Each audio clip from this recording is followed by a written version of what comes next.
for the new show. I'm bringing you entertainment, guests, and advice on health and beauty.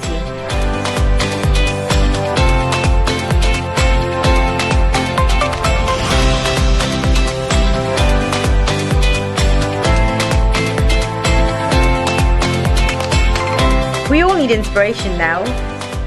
We will look at how to live your life and love your life. Hello everyone, welcome to the Halimah show once again. Thank you so much for joining me on today's episode. So today's guest is a wonderful, mysterious lady, and I will introduce you to her as Lady Wimbledon. Hi Sandra. Hi. How are you? I'm okay. I'm missing you. Are you missing me? You only saw me yesterday. I know, but I'm still missing you. How are you doing? Is everything okay? Yeah, I've had a nice day with my kids today, relaxing Sunday, so it's been nice. That's good. That's brilliant. I love how you really do spend time with your children, even though you look like you're working your head off 24 hours a day. Well, today's a good example of that. Sorry, my dog's barking. I had a 3-hour marathon run with my kids this morning. My daughter had a sleepover. I took my boys for a walk. What else happened today? Cooking big breakfast, big lunch. You're going to kill me, but my dog won't. Look at that. My dog wants to be let out. Hold on. I'm not going to make Sandra, tell us a little bit about...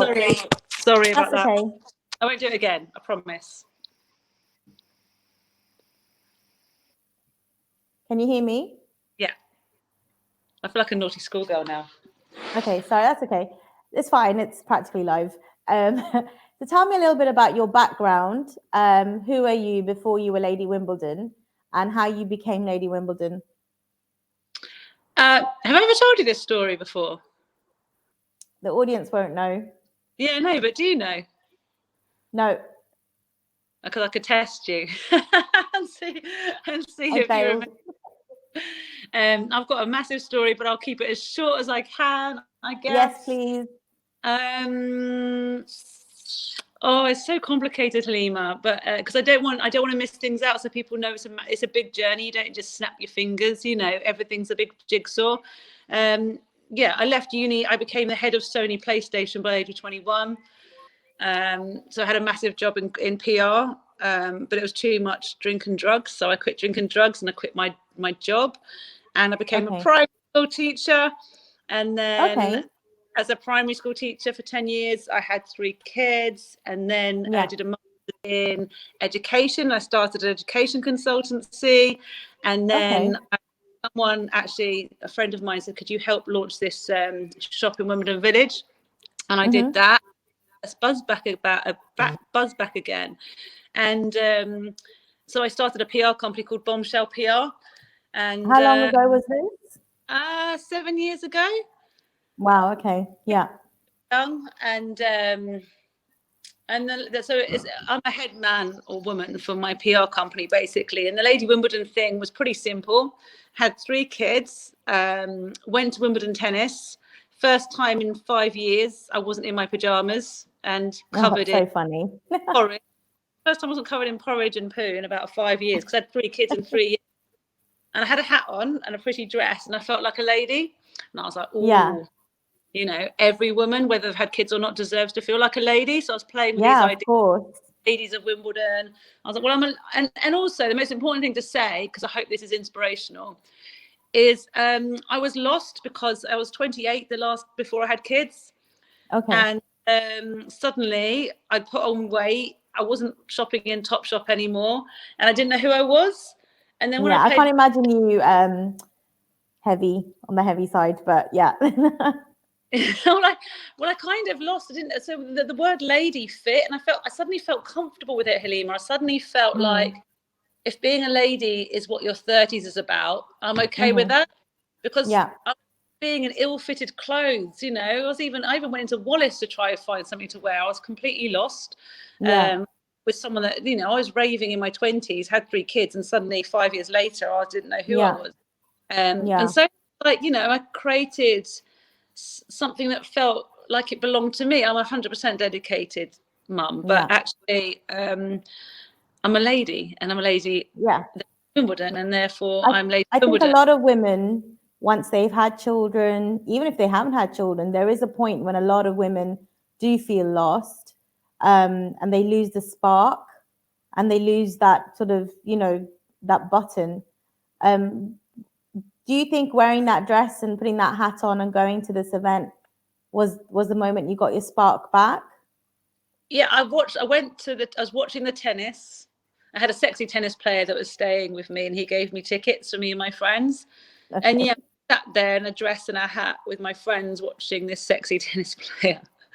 And that definitely helped get my spark back. Yeah, probably ended my marriage, but am I allowed to say that? Anyway, no, but that's amazing, because I think that there has to be a point at every woman's life or every man's life where they need to get their spark back for whatever reason they've lost it.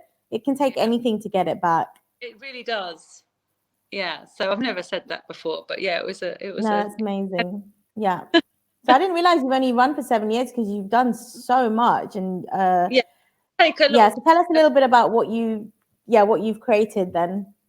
Yeah, I have to say at first it's tough, because you know who you are. It's one thing identifying who you are. That's the first thing, and having the audacity to say, yeah, that's who I am. And then it's a second thing is to try and prove it. And I think I haven't stopped working for 7 years to get to a point where I own it. I literally own Lady Wimbledon, and that's taken 7 years of a lot, Yeah. A lot of, everything I could possibly get involved with Wimbledon, launching shops, charity work, writing for the local paper, writing my blogs, community spirit, making sure that everyone in Wimbledon has events to go to. I literally out, and I can say with pride that, I think at first you're like, oh my God, like imposter syndrome, who's she to call herself Lady Wimbledon, and you listen to it and you keep fighting. Whereas right now, it's not always even about what other people are thinking. I think it's more about you believing in yourself, isn't it, really? I think I always did believe in myself, because, it's up to me to identify myself. But at the same time, I'm not empty. I want to prove that I own, and you have to prove it. Yeah, you have to prove. I'm Lady Wimbledon. Of course I am. A lady lives in Wimbledon. Why can't I call myself that? You can call yourself anything you want at the end of the day. But I have to say, hand on heart, that it would take a brave person to argue with me that I don't deserve that title. Yeah, of course you deserve the title. Yeah. And luckily, because I own a digital media company, it's all logged. So whatever happens, it's there. And that's why I love digital, because it's not chip paper, it belongs there. And that's my ability, I guess. Yeah.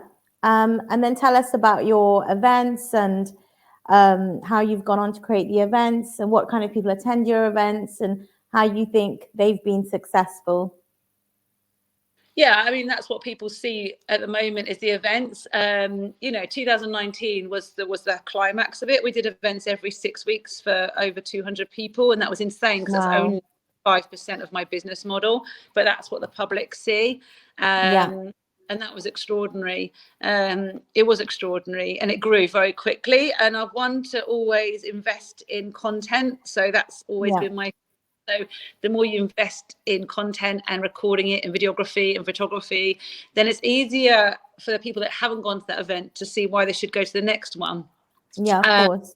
So that's been my secret ingredient. The world's caught on a little bit, not as much as I'd like them to, but you need to invest in content, But there's definitely a hunger for the events, don't you think? As in, I've come to your events, and I've worked on some of them with you, or I've just attended as a guest, and I can see there's definitely a hunger for it, isn't there, in the community, or from ladies, men, everyone. Yeah, I don't like being negative. I like being positive, but I have to say there is definitely, I can't make this one, but I'll come to the next one, and that there is this feeling that they're going to go on forever, and they're not, and I think in 2000, towards the end of it, even 2020, our last one was February for the Love Ball. It was 250, 80 people. We're all licking each other's faces. It was very glamorous, and then COVID hit, and it was like it should have been the biggest lesson for everyone, because obviously there's no and everyone that said I'll go to the next one. Life's for living. Life's exactly. do you think people are more ready to come to events now since the whole COVID pandemic? So I did a huge event in October, which you came to, the Halloween one. That was massive. That was 300 people. It was a Wow. Halimah, so it was younger people. So I have to say, last October, still over 30s weren't going out. There was still a fear. Even my Okay. December party, again, 200 people attended, probably different demographic, younger, because Christmas was a scary time. So what you're asking, it's so new, you know. Yeah, I did an event in March, which was last week. Wow. Yeah. And yeah, obviously the old demographic are back. My, you know, yeah, there is now, right now. It's amazing you're able to reach the different demographics. I think that itself is amazing. Yeah, you have to adapt all the time. And I think I've got, always, my whole company over 7 years has adapted, you know. And actually during COVID was massive because we could support businesses and support them online and drive traffic to their site. So the shops weren't open, but it was a massive wake up call for people to actually keep your core of your business model, but, you know, change with the times and direct traffic straight to your site for purchases. So we were really busy over COVID doing that. And I really enjoyed that. Do you only support or write about local businesses, or do you write about businesses all over? All over the world and internationally. And the reason is because you can make decisions from your living room, can't you? So it doesn't really matter. Exactly. It doesn't matter.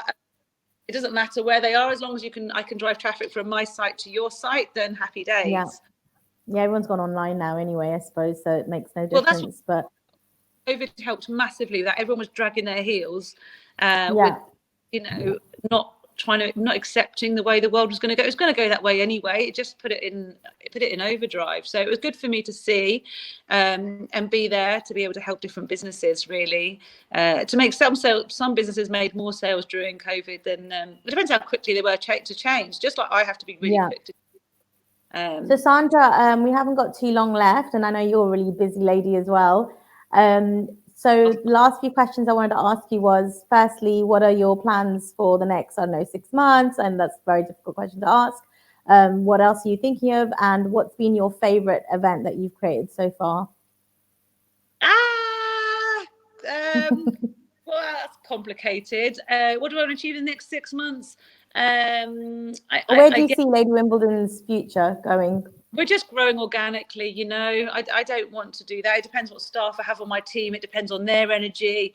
You know, it really does what depends on what skills I can achieve anything. I can do anything I want to, but actually I like looking at my team and I like seeing what they're interested in. There's no point in me having an agenda and then forcing everyone to try and fit my agenda. So my team are able to me. I've got a big team. They work full time. And so, you know, a lot of it is just drilling down and learning what they want to achieve and seeing how we can make that fit. So I'm very fluid. So I'm not answering that question because it depends what happens. And things land on my table every day. So I could say to you, this is my plan. And then I swear something really random will land on my lap. And I was like, let's just go that way and see what happens. So there's no agenda. I'm sorry. There's no plan. There is a plan. That's fine. But, you know, but who knows what's going to land on my lap. And your favorite event so far that you've created? Oh, my events are quite secret because I always have a personal agenda. And, you know, I always have this idea of, I always play out my fantasy, really. So they've all played out different fantasies. And the last one was definitely 2 women I've recently fallen in love with, Suze and Amy. And the 3 of us are really close. And we've been going out and like dating, like, I guess. And they made me love, and then my love for them made me kind of brainstorm for love of women and just celebrate our love for each other, you know. And that was really fun because my events come from my heart, you know. So I can't say which one because each one has a personal story that's going to go to the grave with me. But each one, you know, is important because they represent the people that are in my life at that particular time. Thank you, Sandra. And the last thing I need to ask you is just if you can let the viewers know some little sort of inspirational, motivational sentence from your heart for women mainly, for anyone who's maybe lacking a bit of energy currently. What would you say to them? I will say to them, listen to what your heart's saying. Listen to it. Don't listen to your husband or your boyfriend or your mum or anyone, all right? Because you've got your own thing inside that tells you. Just be quiet and still. And know it's painful to be still, but listen to what something it's going to tell you. And if you don't drink and you don't hide it, you don't go shopping, and you just don't use things to hide that voice, and you listen to that, it will tell you exactly what you need. Don't be scared. I'm sorry to say this, there's two types of fear. One that's going to kill you and one that's just holding you back in life, okay? So when you work out it's not going to how scared you are, just do it. Just go for it. Thank you so much, Sandra. I think our viewers are going to find that really inspirational, and I'm so glad you had time to talk to us today. It's taken quite a while. I've loved your events, and especially your International Women's one. I thought there was such a diverse crowd. I really loved it. It's nice to see what brings people together. Thank you so much, Sandra. Thank you, Lady Wimbledon. Bye. Ciao. Bye. Bye.